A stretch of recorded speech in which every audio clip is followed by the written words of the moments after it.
Hi, I've got something you'll be interested in. Those performance upgrades we discussed after the last race. They're on the car and the data looks promising. Take a look at the details. Hey, what's going on, guys? Aarava here, and welcome back to my F1 2017 Career Mode, episode number 44 today for the Russian Grand Prix in Season 3. And we have some good news, and once again, it's swung back in the other direction. Chris is now all happy, and we're happy as well, as we finally got this brand new part fitted to the car. Of course, we had to spend 500 extra last episode to fix this drag reduction upgrade that we've got on the aerodynamics part of the R&D tree, but it's finally there, and now you can see, as I was mentioning last episode, we can now look at this major upgrade for the next one we can look towards. That's going to cost 1,500, but you can see on the chart there on the right hand side how much that's going to gain us in terms of catching up to the Red Bull team, because we're now fourth, best of the rest pretty much from the top three teams in aerodynamics terms. So I think that's going to be the way to go, but I don't know, let me know in the comments below what you guys think maybe the next upgrade I should go for. But in my opinion, for now, looking at things, I think that next major drag reduction upgrade is the one to go for, to really try and catch Red Bull in terms of the aerodynamics chart at least.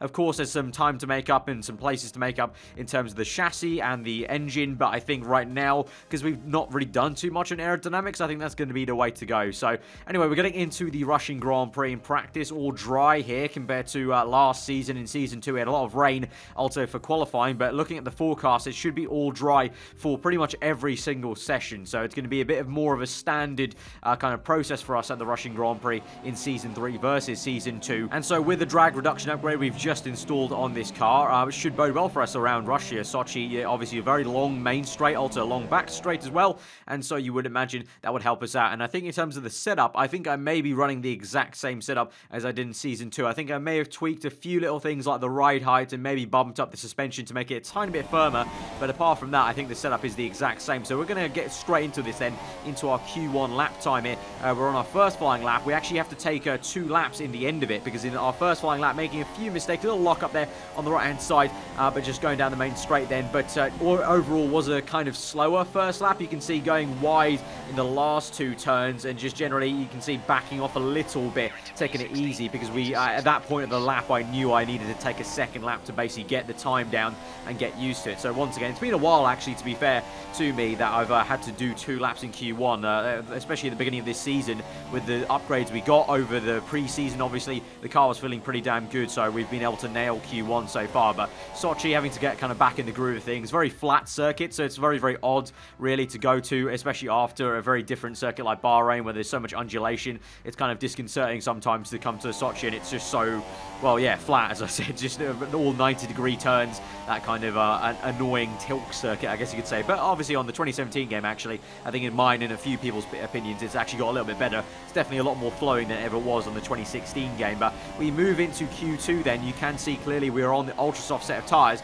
not just because I wasn't confident of getting to Q3, but pretty much there's no point, because the standard strategy is a one-stop. So we do make it through into the top 10 in 8th place there. You can see Sebastian Vettel did not make it into the top 10 shootout, neither did my teammate. My teammate, really poor qualifying for him in 15th place, and you can see generally the times a little bit odd. It seems like the people who got knocked out for Q2, they only set 1 lap time, and I think the lap times got a little bit glitched a tiny bit, because they were setting like really slow lap times, like 1:38, which was very, very odd in Q2. So Sebastian Vettel got caught out there, as well as my teammate, who I think could have made it into the top 10 if it wasn't for that weird kind of glitch. I don't know exactly what happened, but as soon as I went out, a couple of AI improved their lap times, but some others did not. So that was a little bit unfortunate, but obviously for us, we make it in, and as I mentioned, we made it in on ultra soft tyres. But it's a one stop here at Sochi. The tyre wear is so low that it's going to be ultra soft to super soft, so there's going to be no point even trying to, there's no point starting on the super softs, because I think we'll be going fine on the same tyre as everyone else. So we come across the line then, and it is an okay lap time, or at least I thought it was going to be an okay lap time. We're in P7 at the moment, but then eventually people set their lap times. You can see at the moment Lewis Hamilton, at this point in the session with 2 minutes to go, had his lap time invalidated. So he was actually down in P10 there with the penalty kind of symbol on the timing. And you can see I do change to a new set of tyres. I wanted to go out, but I left it way too late. It was a bit ambitious of me, to be fair. So I'm going to put my hands up and say that was a mistake on my part. I fast forwarded a bit too much, and we only had 2 minutes left. left, and that wasn't enough to get us out again. So we have to settle for P10, basically. Hamilton eventually does kind of rectify his mistake of setting a lap time that was invalid, and he gets second place for a very good Mercedes 1-2 front row lockout with Bottas grabbing pole position. Felipe Massa is the star of the show, really, though, in P4 there. Williams going very, very strong, and the two Haas cars, obviously, with the two Ferrari engines. So clearly, Sochi, a bit more engine dependent, as you would imagine, with the long straights, and even though we did have the drag reduction upgrades, that's not enough for us today to get anything more than P10. So I think it's going to be a bit of a fighting Grand Prix for us. We're going to hopefully have a good start, and basically, like last season, we may have to get ahead of people and do a lot of defending. Unfortunately for me, Hulkenberg down in 15th place is not in the same position he was in Season 2, where he qualified P2, I think it was, or P3. I think it was P3, and he tried to have a go at the two Mercedes cars. That's not going to be the case this season, so it's going to be a bit tougher to maybe outscore the Red Bulls, but we'll try our best. But let's look at the full grid then and get into this race. We're almost ready to go then, and this is what the starting grid looks like for today's race. Valtteri Bottas lines up on pole position, and Lewis Hamilton completes the front row. Looking down the rest of the grid, we have Raikkonen, Massa, Daniel Ricciardo, and Verstappen, Ocon, Magnussen, Grosjean and Renault, Vettel, Sainz, Daniel Kvyat and Perez, Hulkenberg, Stroll, Fernando Alonso and Pascal Wehrlein. Van Dorn and Marcus Ericsson rounds off the grid. And with lights out just moments away, it's time to go down to the track. Right, so here we are, P10 on the grid. Bog standard one stop, as I mentioned, but filling up on plenty of fuel compared to the default there, as we want to try and avoid any fuel saving if we can. We have to save so much fuel in Season 2, especially towards the end of the race, whereas I want to try and avoid that this time around and just be in rich mix for most of the race. So here we go to 5 red lights to round number 4 of this season. The Russian Grand Prix is underway, and it is a good start for us. Third gear, a little bit slidey there, but we move to the right-hand side and just squeeze through to the wall. Very, very narrow stuff there, but able to overtake Kevin Magnussen and Romain Grosjean in one foul swoop as we go through turn 1. Now down towards turn 2, slipstreaming Max Verstappen, diving down the inside of Esteban Ocon, I think that might be, or maybe Sergio Perez, can't quite tell, but Kimi Raikkonen either way has lost the back end. It's Ocon there in P4 as we slipstream him. He's going a little bit slowly, and he's actually backed off there for some reason, and we're up into P4, so it's a fantastic start for us. As you can see, the two Mercedes line astern in P1 and P2, Felipe Massa close behind in P3, but we are up into P4 from P10 on the grid. 6 positions gained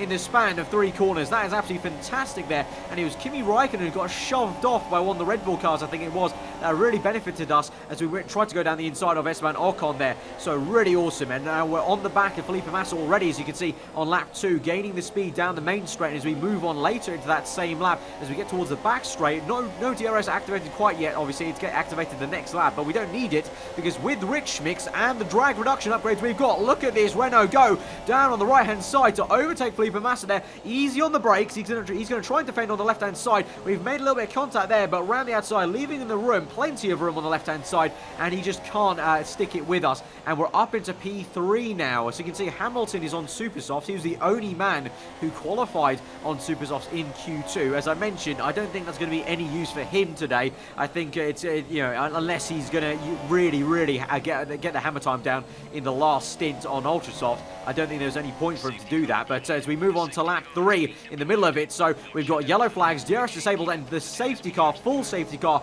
is called out here. And I wasn't too sure why it got called out at first, but then as we move through in lap 4, it becomes very obvious. As we're moving through into sector 3, Ricciardo going very slow, and he's a lapped car there. He almost makes a bit of contact with the Mercedes guys, but I think he ghosted, thankfully for them. But now we look at a replay of what happened here. So we're focusing on Kimi Raikkonen, this is, and oh god no, there is a huge amount of bad luck for Kimi Raikkonen for the 3rd time now in a row. If you remember, he had a DNF in the last 2 rounds at China, engine blowout, at Bahrain the same thing, and now here looks like he's had a bit of more bad luck. He's not out of this race, but he's got about half his front wing now left. There's Ricciardo. It looked like Ricciardo got a natural puncture. I think that was down the main straight, so really bad luck for Ricciardo as well. But then Kimi, unfortunately, was so close to Ricciardo's rear end that he just slams into the back of him and gets half his front wing off there on the left-hand left-hand side, but Daniel Ricciardo got even more unlucky with a puncture just randomly occurring on his rear right, I think that was. So,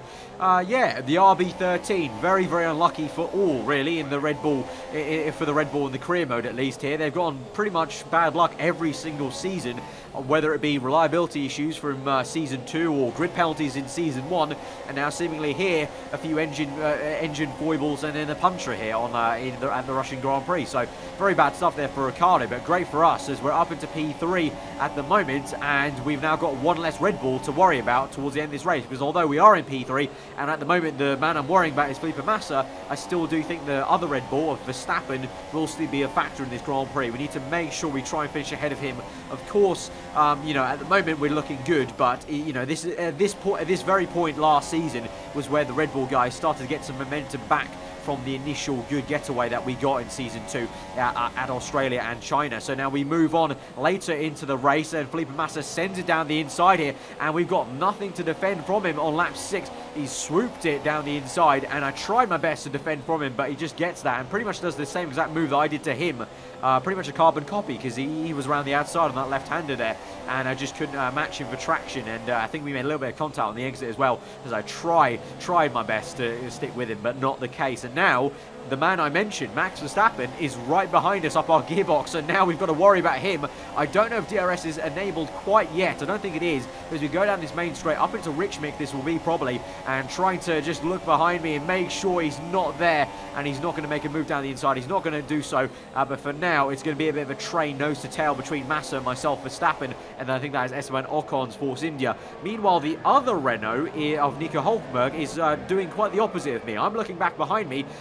Hulkenberg is looking ahead of him, because you can see one of the Haas cars loses it into the last corner. The Toro Rosso nips it down the inside very easily, but Hulkenberg looking straight ahead of him to try and overtake this Haas. As you can see in the background there is Kimi Raikkonen also trying to make some positions up as he moves to the right of the circuit to overtake the Sauber. At the same time, the Haas goes down the inside of the Toro Rosso, and Hulkenberg has to sit back a little bit, be patient, and it's going to work out for him, because going into turn 3 then, he's down the inside, and he'll make it side by side just for a split second before he gets ahead of him then, and the Haas has to tuck in. And meanwhile, at the same time, that entire corner, Raikkonen trying to hang around the outside of the Sauber, and it looks like he just about makes it there, but Raikkonen making life difficult for himself, trying to go around the outside of turn 3, and wasting a little bit of time, and he's still probably stuck in that train there. So a bit of a torrid time for both Ferraris, because remember, obviously, Vettel was in P11, started this race in P11, and so far I haven't seen him up the order, even into the top 8 there. So both Ferraris, it's going to be a bit of a frustrating race for them so far, and for us, it's going to be great, because remember, I did joke about maybe trying to fight Ferrari.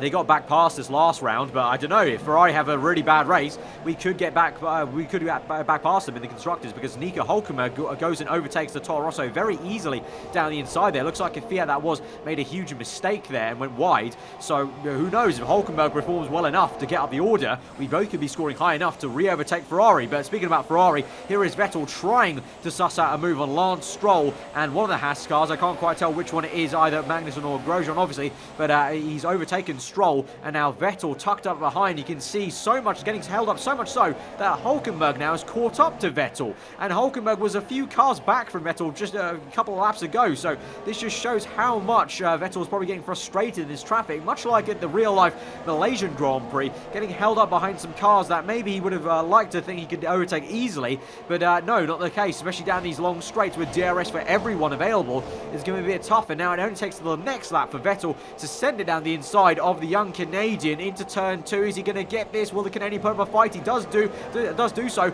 and he just about gets it though, Vettel does, round the outside there, and Stroll has to tuck in, and Hulkenberg now on the back of that Williams car. So we'll have to see how that goes later on, but we move on to lap 10. Yellow flags momentarily. That puts me off a little bit as Massa also comes into the pit. So Massa in on lap 10, a little bit early, but as we move on to lap 11, we're probably going to come in on the next lap. We'll have to see what Verstappen does. Pretty much I want to try and cover off Verstappen if I can, but we're in rich mix at the moment. We're in P1 now, as everyone else has made their first pit stop. We're continuing on a little bit longer with Verstappen and Perez, and for now we're keeping ahead of Verstappen. You can see the proximity area and the mirrors. Verstappen did gain quite a bit there, was right up our gearbox, but was no use. But it looked like Perez also was trying to challenge him there. So the two Force Indias looking very, very punchy this afternoon. And now we've got, oh god, that's a bit of a weird situation. I think that's a Haas car off there, and he's parked up, so that may be another car out of this Grand Prix. I think it is, because we're now down to P18, 18 runners now, with 1 out of 18. But we come into the pits now, boxes lap to Jeff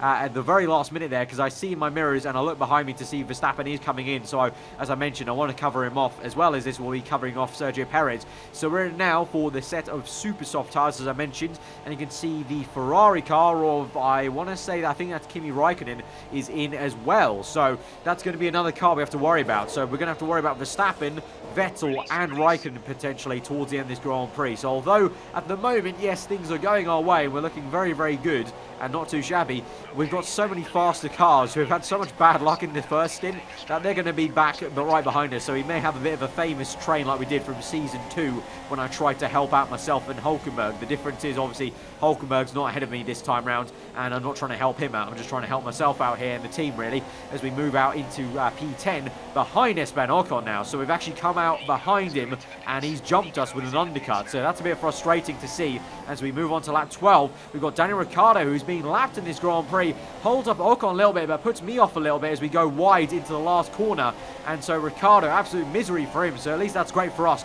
Confirmation there that at least one Red Bull is not going to be scoring points in this race at the end of it. So now our task is just to try and catch up to Ocon if we can. And the task for the other Renault, Nico Hulkenberg, our teammate, is going to be to maybe try and defend from Kimi Raikkonen if he can. The Finn comes at a rate of knots with DRS open as well to go down the inside. Nico on the outside. That'll turn to the inside for the next corner though as they go into turn 2. Nico actually does get the elbows out, and fair play to him. He's actually defending from Raikkonen as they go toe to toe, and he's actually just managed to nip ahead, and Raikkonen slots in behind. So absolutely great stuff there from my teammate Nico Hulkenberg. I'm actually genuinely shocked he's actually managed to defend from the Ferrari there. So I'm not the only one bringing out the elbows from time to time. Nico, nice stuff, nice stuff. So we move on to lap 16 now. And now with 11 laps to go, we're rapidly closing up on Esteban Ocon. DRS wide open, rich mix there, and you can see, look how much speed we're gaining here in the toe down the inside to turn 2, shoot it down. We've outbroken ourselves a little bit, but we managed to just slow the car down somehow into the exit of turn 2, park the bus a little bit and slowed ourselves down, and both of us down, but we managed to make that move, and we're up into P4 as it will be as we move on to lap 18 now. 2 laps later, and Ocon's going to come back at us now. We're in rich mix, but he's got DRS, he's down the inside. We're going to brake early into turn 2, and this is going to be an absolute textbook switchback move there, and we're back up into P4. That was so satisfying to do that on Ocon, and we're going to keep P4 for now. You can see up ahead Massa is some way ahead of us, so I think this will be pretty much the maximum position we're going to be defending for today. And now we've got Sebastian Vettel making a move on the Force India down the inside for turn 2, so it's been a bit of a slow burner for Vettel in terms of his Grand Prix, but somehow he's just managed to creep up to us and be in this fight along with Verstappen and the other Force India of Sergio Perez, you can see in the background. But Ocon manages to defend from Vettel and keeps it down the inside of turn 3, so no, I'm not the only one this afternoon getting the elbows out to defend. Ocon doing really well, just like Nico did previously to defend from Raikkonen. Ocon in the same exact place defends from Vettel, but then we move later into the race, and this is Perez down the inside, and he's made the move on Verstappen as Verstappen has got it all crossed up there. Looks like he locked up or something went wrong with the car, and now he's going a little bit slower and worse for wear, and clearly got some sort of issue, because you can see in the background Hulkenberg and Raikkonen not too far behind, and Hulkenberg in this later stage of the Grand Prix is still ahead of Raikkonen. So it's all kicking off here, and I don't know, could Verstappen have more issues, and that could potentially be both Red Bulls not scoring any points, which would be absolutely fabulous for us this afternoon, especially with Hulkenberg also still ahead of Raikkonen. We move on to lap 26 now, and the last few stages of this race have pretty much just been us trying to concentrate on the pace. You can see getting a little bit of a gap to the car behind, which is Esteban Ocon still, and that roadblock pretty much between myself and Vettel. And this last lap, so much so that I think this second last lap is going to end up being our personal best lap time of the entire race so far. So we've been saving a little bit. You can see we're in lean mixture as well. So although I did plan on never using lean mix in this race, even with the absurd amount of fuel I overfuel the car with and saving fuel under the safety car, still have to use a bit of lean mix to make sure we get to the end of this race and have the ability to use rich mix for the last lap of this Grand Prix. Sebastian Vettel now goes down the inside of Ocon, and this may be why we need rich mix to defend from Vettel, as he's now past Esteban Ocon, and Ocon making contact with Perez then on the exit of turn 2 into turn 3. Carbon fibre off on the side of the circuit. Ocon having to defend now from Max Verstappen. Kimi Raikkonen looks to have overtaken Nico Hulkenberg in the dying stages of this Grand Prix. We're on the last lap, remember, so it's do or die stuff here. And at the moment, it's Sergio Perez leading that train from Ocon, Verstappen, Kimi Raikkonen, and Nico Hulkenberg is in the foreground. You saw Vettel chasing after me as fast fast as he can. We move later into this same lap, and now Ocon's going to be the one to actually try and slipstream and re-overtake Perez after they made contact. So a little bit controversial there. Maybe Perez lets off a little bit, and he's been told by the team to maybe let Ocon back through, because Ocon really did deserve that position there. And you can see now we move back to our POV through the final few corners. Last chicane, off-camber stuff, very, very uneasy the car at the moment is feeling. We're in standard mixture. We've just got enough fuel to make it to the end of this race, and Vettel right up my gearbox, but it's not going to be any use for him as we come through the final corner now. It's going to be Valtteri Bottas who's won the Russian Grand Prix, but we come across the line for a really, really hard-earned 4th place there, and to be ahead of both Ferrari cars, both Red Bulls, is a fantastic afternoon for us at the Russian Grand Prix. A little bit disheartening to see Felipe Massa get 3rd place there in the Williams. Obviously, they're a team we're still chasing in the comparison chart, so technically he's still got a faster car than us, even after all the R&D upgrades we've done in the previous season and for the beginning of this one. But still, I mean, I feel like I would like to go to every Grand Prix and feel like I can beat the Williams guys and the Force Indias and pretty much the entire midfield, really, because we're obviously focusing on Red Bull and a little bit of Ferrari, to be honest, because Ferrari aren't too far ahead of us, actually. So if Ferrari have as bad luck as they have done for the rest of this season as they have done in the last few rounds, who knows? I mean, I don't want to tempt fate, but if they have this poor luck every single race, then we could still have a chance to even keep on, haggling them potentially and being a bit of a spanner in the works. But you can see we're still ahead of Red Bull, and Red Bull not only have to worry about us, but Force India are pretty close to Red Bull in the constructors there. So it's a bit of an interesting time for Red Bull. A lot of people, debating obviously in the first episode whether I should have gone to Red Bull. They've had so much bad luck and reliability at this point in this season. I don't know if I even want to go into that unlucky number 13 Red Bull car. But anyways, as a whole, that was a really good episode. If you guys did enjoy it, smash that like button. Let me know what you thought in the comments below. If you're not here, then do get subscribed for weekly Formula 1 content. Hope you guys enjoy the rest of your day, and I will see you guys next time.